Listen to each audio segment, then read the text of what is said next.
What's wrong, Sony? You scared? The competition catching up? Are you like a horse galloping and there's kittens behind you? Yeah, it's not so fun being chased. I think Sony is afraid, and we will talk about it today. All I want is the perfect camera. All I want is the perfect camera. So we're on the Canon R5 II with the RF 28mm Tony 2.8 at Tony 4, because Canon refuses to have more than 8,000 of a shutter, and that's how you properly expose. Canon doesn't even know that. Glimmer glass engaged. Pay attention to the stabe. I made some notes. I'll try digital stabe soon to see if that enhances our lives. If you're curious how I got here, there was a street crossing.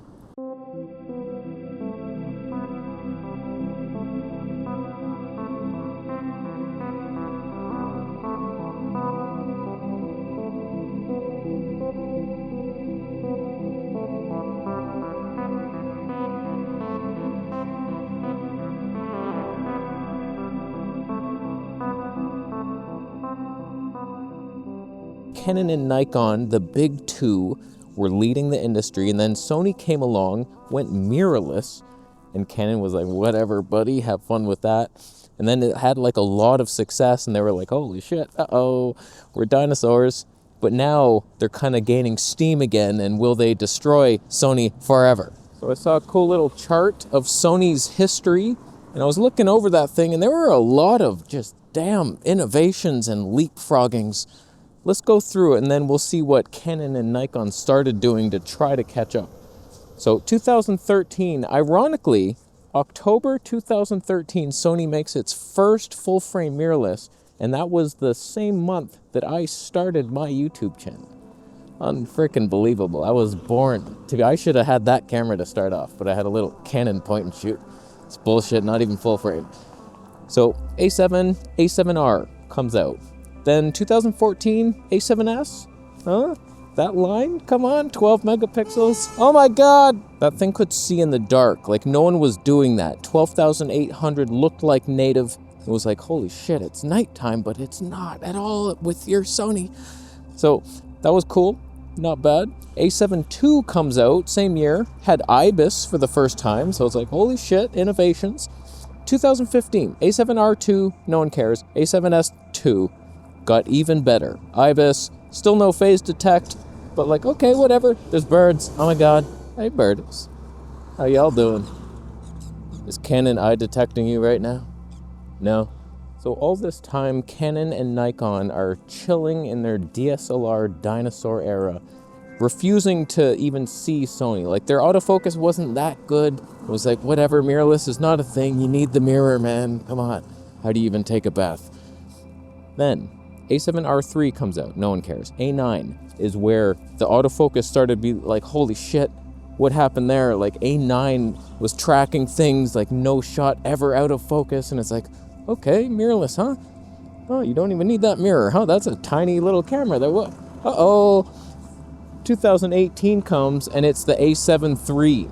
That's when I started the camera channel. I was like, you gotta be kidding, no flippy screen on there, what the hell? But that thing like changed everything. That was $2,000. It was life-changing, 4K, phase detect autofocus, photos. I think it could take photos. It was good. And then that's when Canon and Nikon started to be like, okay, we effed up. Who needs to be fired? We need mirrorless now. A cloud came by. Dare we stop open the Tonys for a second? Are you seeing that? So the funny thing is, A7 III was fantastic. Canon comes out with the EOS R, which it did not match it at all, but it was Canon colors, flippy screen. It was the first one with a flippy screen, mirrorless, full frame. So it's like, okay, thank you, Canon, not bad. And the Nikon Z6 and the Z7 came out, which honestly weren't bad. They were basically A7 III replicas. It's just nothing new happened, and I still didn't have my flippy screen, unless you went with Canon, which was 1080p only. 4K with a 75% crop. But come on now, slow motion manual focus, only 720p. What was that Panasonic level? Digital stabe, anyone? 10% crop. Are we now Panasonic level? Could it be? So now Canon and Nikon have admitted defeat. They realize, okay, mirrorless is actually the future. holy shit, what were we thinking? It took us so long to get into this. Our offerings are not even Sony level. This is bad. And then Sony comes out in 2019, A9 II, A7R4 Canon matches with the RP. And that's when Sony went out of business, I believe. RP, it was bad. It was bad news. Line skippy 1080p. It's utter disgrace of a camera, but whatever. 2020 comes along. We get the A7C for some reason, and then A7S frickin' 3. That was the moment that we all realized Sony could be your friend. But if we're being honest, the R5 also came out that year, actually before the A7S III, and kind of matched it, if not defeated it in a lot of ways. Like it did the 4K 120, but you didn't have HD 240, of course. You were doing 8K. Okay, whatever. That's fun times. We'll switch to it soon, I swear. But R5 and R6 come out. Z5, Z6 II was barely an upgrade over the Mark I and the Z7 II. So 2020 was an interesting year where Canon is starting to push really hard for mirrorless. Like the R5, that's kind of debunking. Like, y'all were waiting, you photographers, you're like, I'm not switching from my DSLR. I have a mirror in here. I can check my makeup. Point is, we're starting to see Sony's lead disappear a bit. Everyone loved Canon and Nikon. Those were the camera companies. Sony was doing some interesting new stuff, but it was still weird. It was Sony. They're not a camera company, they're PlayStation. They're making Walkmans. They don't have the vintage touch of a camera manufacturer. Their lenses are sharp and clinical, and the color science was green.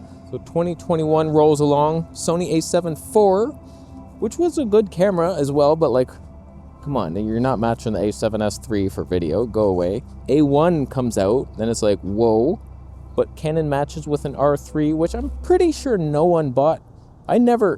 Probably some pros are doing it, and it's a great camera, but built-in grip. I don't think a lot of people fell for that. Then Nikon releases the Z9.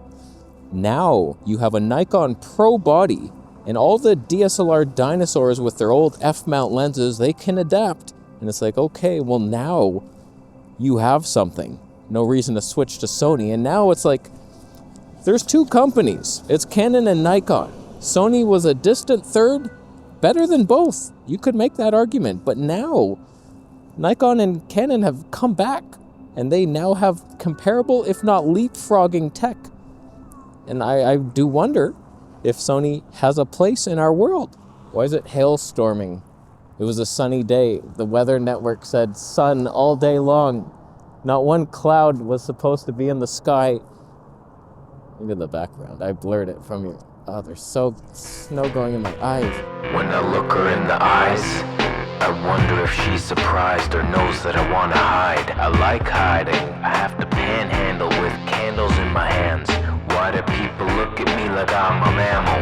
I'm not an animal, I'm wearing sandals. Fanboy, you rest in peace, I'm out of ammo. Soy boy, you eat too much corn. While you watch porn, you're ordinary, like normal people. You're a trend-hopping sheep, but the sheep go sleepless. The meek, meatless. Your minimalistic approach to sinister thoughts are criminal, but your technique is limited. Sometimes we fall behind all the time, but we will climb from behind. All will rise just in time. We're in 8K, and digital stab is removed. I bet you sucked. So, honestly, it's not like Sony's going anywhere. It's just, they might be nervous. They could be. The big two that have all the vintage families that know, like, your family probably grew up with either Canon or Nikon. You have the household name.